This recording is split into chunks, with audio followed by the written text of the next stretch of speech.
This assessment asks us to rationalize why the alpha cleavage of an alcohol tends to give a daughter ion with an odd mass, whereas the alpha cleavage of an amine tends to give the daughter ion with an even mass.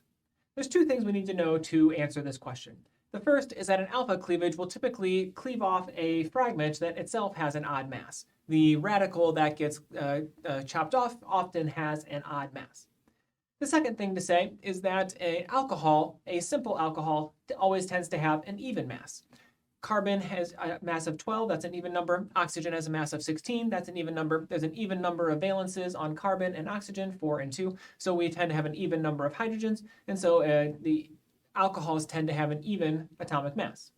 Amines tend to have an odd atomic mass. Carbon still has an even mass, nitrogen has an even mass, but nitrogen has a valence of 3, which means that there's one extra hydrogen in the molecule, giving the overall mass of the amine tends to be an odd number. Those two factors will help us answer this question. When we start with an even mass alcohol and we subtract an odd mass alpha cleavage, that gives us an odd mass daughter ion. Even minus odd is always odd.